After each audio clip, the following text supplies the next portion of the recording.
It's No Gifts Please, the parenting podcast by the pair with no real gifts, but a whole lot of gumption. I'm Steve Noviello. Hey, everybody. I'm Jenny Anchondo. Welcome to the show. We have a full house today. We really do. Well, as working parents, we thought we should do a show about working parent life, how to improve it, how to enhance it.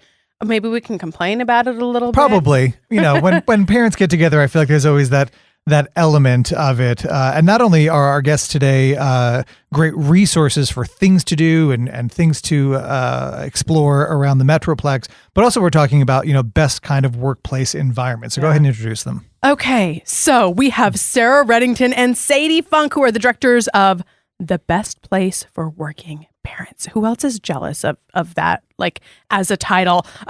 Sarah also coming to us from the Miles Foundation. So we will get into that. But basically, The Best Place for Working Parents is this collaborative and growing network of businesses across the United States that's dedicated to providing support for working parents through this evidence-based strategy that they've come up with. This is what's really cool. And I want everybody who's listening, I want your employers to be a part of this. Businesses can actually qualify to become, get this designation as a best place for right? working parents. They get the designation though, but it's an online assessment. I mean, right. you got to look at you and say, are you rocking it or are you not? Sarah and Sadie, welcome. So glad to have both of you. Thank you. We're so happy to be here. Yeah, let's start there. What's in the assessment? I mean, how do people know? Because I think some companies think they're rocking it and they're not rocking it. So where do you start?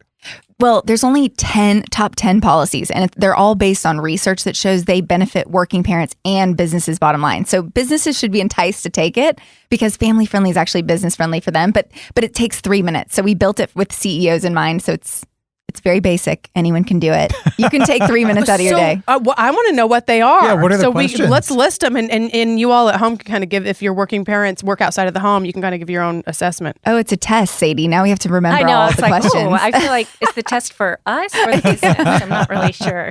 Maybe Sarah will do them together. So it is employee health care, paid employee health care, Okay. paid dependent health care, Okay. paternity leave, maternity leave, Mm-hmm. child care assistance, Financial assistance? financial assistance. Yeah. I saw something about on-site childcare. On-site child care is another one. And then backup child care. And flexible schedule. I saw flexible schedule or work from home kind of situation. Flexibility. Yes. Flexibility. Remote work. A best place designation, like from one of the best places to work, like Fortune magazine, or intentional surveys that they do among employee satisfaction. What am I at? Well, let me ask you this. I lost my count. No, but I mean, I think that this kind of gives us a look at it. Some places have 0 of these. Well, and that's right. my and some question. are getting really close to all of them. How high do you have to score to get the designation? I mean, do I need 10 out of 10 or can I get away with 6 or 7? No, and that's what's so great is it's really about a suite of policies that come together for particular businesses in their size and industry. So we like to say there's no silver bullet. People are always like, what's the one policy? And it's like, well, if I'm a mom with children in childcare, which I am, if you wanted to have on-site childcare, that sounds like the jam. Yeah. But if you're Sarah, her child's school age. So if you offer that, that's not the number one policy. So True. It's really about what does your, unique employee base looking for and need. So let's kind of flip to the opposite side. So hopefully that's best case scenario and a lot of people are experiencing that. But what about the parents who find themselves working in an environment where their employer doesn't really take into, how do you advocate for yourself without feeling like you are either being pushy or that you're kind of overstepping when you really do need help as a parent? We've heard a lot. We've heard from a lot of second tier management that top tier, they've moved out of the baby phase. They've kind of forgotten the struggles of parenthood. And so a lot of times it takes an advocate to be able to talk to leadership in an educated way to actually convince them that this isn't just out of the goodness of their hearts. Yes, it's great to support working families, but it's actually good for business too. So that's really why we started The Best Place for Working Parents is to prove that family friendly helps businesses, right? They're looking to attract and retain top talent. And so if you can present a case that, hey, flexibility actually increases productivity, and we have the research to show it, it sounds less like a request and more like a value add to the business. And that's kind of the conversation we want to be able to open up with Best Place for Working Parents. Do you ever run into a situation where it is multi-generational, where somebody perhaps upper level management had been discriminated against in the workplace, or had to make really, really tough sacrifices, or had absolutely zero flexibility, and so then it's almost a situation where it's like, well, I had to go through this. I had to deal with it. Why don't you have to deal with it too? Yes, we hear it all the time. It's like, Yeah, well, I did it. I've You heard got it to a put lot. in your time, Yeah. And I think that's where really being able to go back and this isn't just good for me. It's good for our business. It's good for the employee and the culture and the morale that we want. And then thinking, it's good for our community. All of that. I think, one simple thing that Sarah and I do that anyone could do is we share calendars. And we put everything on there: soccer games, dance recitals, birthdays. I don't know if y'all remember what a date is. You both have children, but maybe you go on a date night. I mean, Few and far between, but date night. And it really allows us to more easily plan and work around each other's schedules, because I know, okay, it's Em and Troy's birthday. That's going to be a day I shouldn't plan a 6 p.m. event for us that we both have to be at. So you can really work in advance. I cannot. now I will say, in I fairness, feel like in our business, and this is not like a reflection of anywhere we are at this particular state, but correct. and it's just sort of a general pretend like you don't have kids. Yes. Like super cute when they arrive, but happening, right. but we also work in a business of absolute deadlines, right? I mean, Of course. there is no starting 5 minutes late. There is, none of that. Now, I will say, and to your point about retaining talent, I am blessed to have a relatively, especially when you consider our industry, flexible schedule at my job. And there have been opportunities that have come up to leave my job, but the flexibility has kept me there, where it's like, you know what? It's a little more money and maybe it's a better placement, but at the end of the day, how is this going to affect my home life? And I think that's something that people sometimes feel a little bit guilty about, even, asking about it and kind of advocating for. So if you're in a situation where maybe you are working for, a C-suite of people whose kids are in college and they're not really even considering this anymore, what's the advice to parents who need to go in there and say, here are my needs. I know I work for you, but I kind of need you to work for me here. Yeah, I mean, first is, bring the conversation forward in a great way. Like, transparency, I think, goes so far. So, hey, I am really struggling with this work-life balance, and I feel like I'm not able to give 100% at home, and I'm not giving, I feel like I could do so much better, but I really need some support and tools. What's worked for you when you had children, or who else is here that I can talk to? Is there an employee resource group? How do I connect? I mean, Sarah and I do it all the time. Like, we'll be, on a call and I'll say, oh my gosh, we're starting dance class, and where do you buy your dance clothes? Where do you buy your dance shoes? And she sends me a link, and that saves me 20 minutes. Right. Yeah. So I think opening that conversation, and then if your employer isn't open to that, people are looking for jobs and there's jobs available. It's a red hot market, right? And so starting that conversation with future employers. Do you find that people actually underutilize the resources that are available to them, that perhaps they have no idea the benefit, the suite of benefits that their employer has? Absolutely. And that's, that's something that employers are working on. So some of our Best Place for Working Parents businesses say that they have a standing meeting every week, just an open call so anyone can jump on and ask questions about benefits.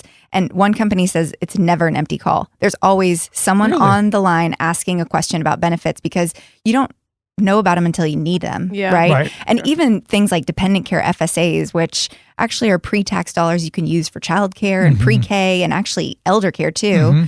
A lot of companies offer them, and parents just have no idea. They don't even know that it's there. They don't know how to get started. So that's definitely true. Lots of parents don't take advantage of the great resources that are already there. What do you say to the CEO who says, look, times are tight, economy is rough, I need my employees here from 8 to 5. I'm not giving them childcare, I'm already paying them. I would say there's a lot of no and low cost options that can be done. So flexibility actually doesn't cost anything. And if that isn't a really proven employee that is hardworking, is is that who you want to leave? Because you wouldn't let them get there at 9 a.m. twice a week when they're, when they're staying till 6 p.m. and putting in the hours. So thinking about what do we have that we can offer? Nursing rooms can be super low cost, like $150, and have amazing returns on retention of women who return after having a baby. So Nursing room meaning that. that if you have on-site childcare and then they nurse the baby in that room, or like a pumping room? No, like a pumping room. Well, pumping room's required by law, is it Yeah. not? Well, I believe so. within certain sizes. Okay. Gotcha. I was going to say, usually I just go with, this is the law. I don't know. Well, but again, I think that it's hard to advocate. So when Doug and I Sure. had our oldest, I work for a company that has incredible IVF benefits for married male-female couples. Now, we went to benefits and said, listen, we're undergoing IVF, we're having a baby. What are my benefits? And they said, none. I mean, you're two guys. I said, but we have IVF benefits. And they said, but that's for out of medical necessity. And I said, neither my husband nor I have a uterus. It has never been more medically necessary than for us. Now, granted, we didn't get them, but I will say that now today we do have surrogacy benefits for same-sex partners. Now, I don't know that my conversation with corporate HR had anything to do with that, but to your point, I think that, people who might not still be in that space might quickly forget, oh gosh, you know what? I did need help with that. And wouldn't that have been, much nicer? It wasn't a make or break moment for us, but, it would be foolish of me to assume that the corporate office for the company I work for even has surrogacy on their radar, because it might not be something that's even part of their vernacular. Are you all seeing that there are fertility benefits within companies, or is that sort of outside the realm of what you do with working parents? No, we're seeing it a lot. I can't remember the exact term people are saying. It's like I can't remember. Like we had Match speak at our first national summit, and they're, along with many other tech companies, offering like incredible fertility benefits, not just to be able to support you, getting pregnant also, but to be able to plan to get pregnant a little bit later.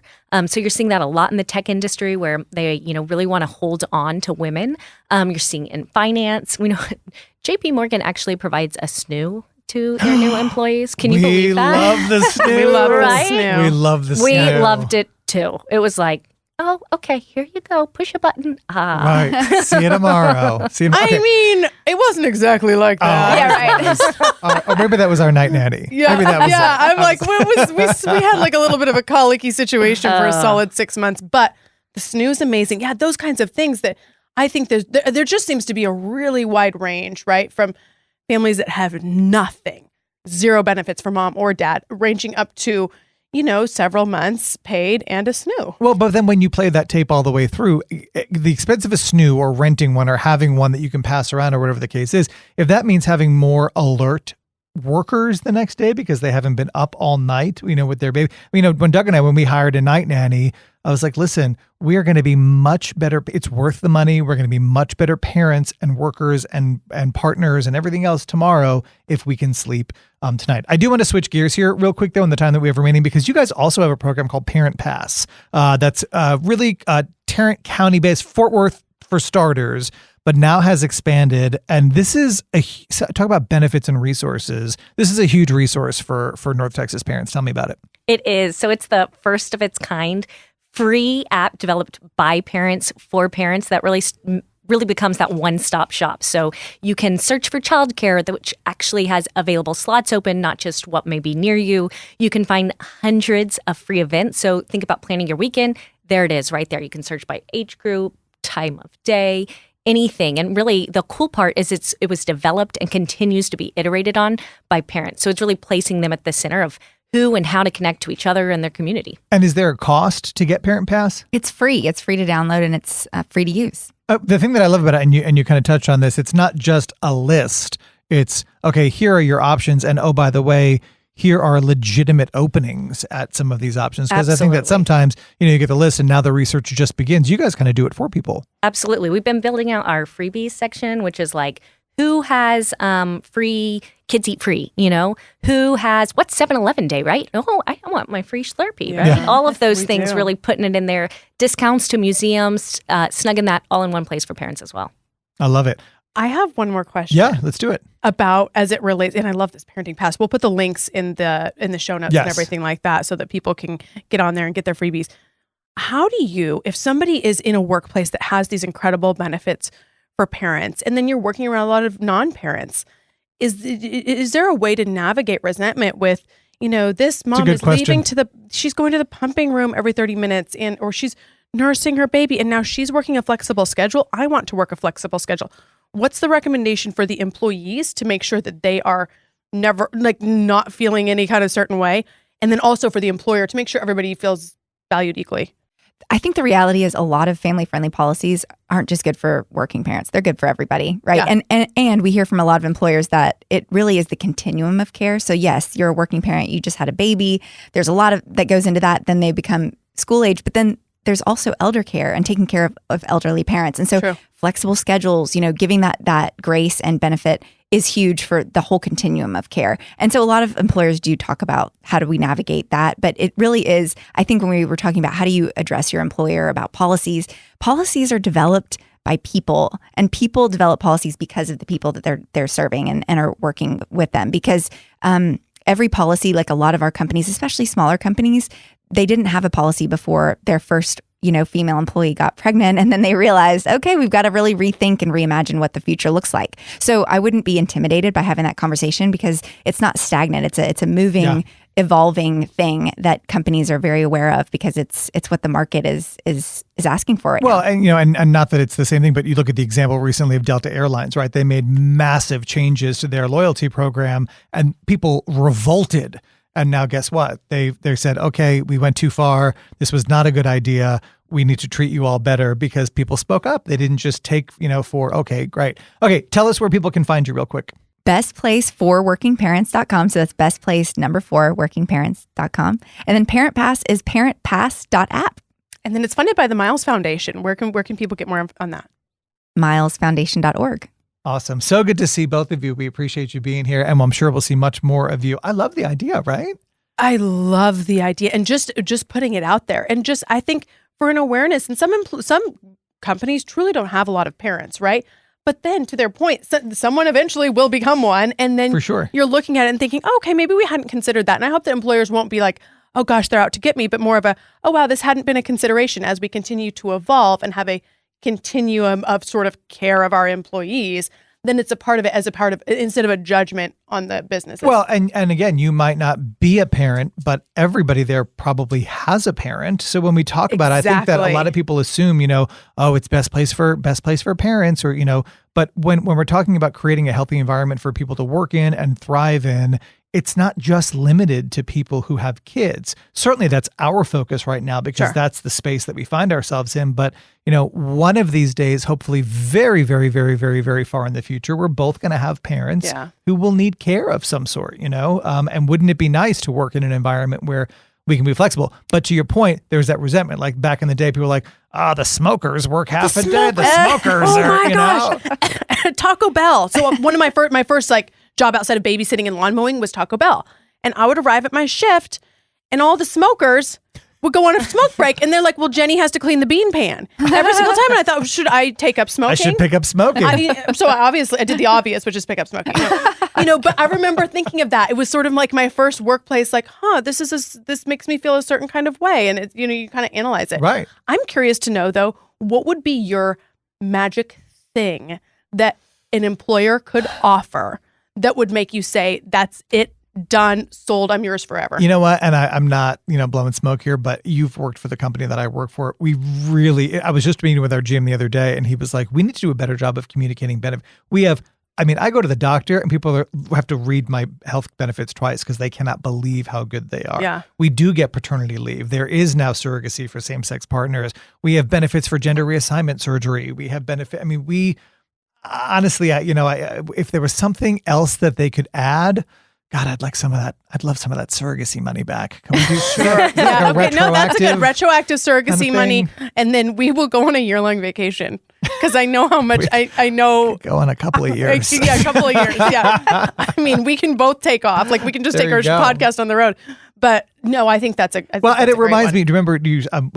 Look who I'm asking. I know you definitely see Mommy Dearest, but I'm bad at- 9 to 5. No, I told you, pop culture. I'm out. Aside from our show. Okay, right, yeah. So for the gay people listening, that scene in 9 to 5 where Mr. Hart finally comes back and the women, Dolly Parton, Lily Tomlin, and Jane Fonda, have transformed the office by doing like day sharing and job sharing, and there's like accommodations for the handicapped and differently able, and people are happy. That woman quits drinking because she goes to the company's rehab program. We got to sit down and start watching I'm here for that. Yeah, I mean, I'm here for that. I don't know. I want my husband to have paternity leave. He works for himself. He's the CEO. He took, I think, only the days off that we were physically in the hospital, which was one night. And he's busy cooking dinner. I'm bracing.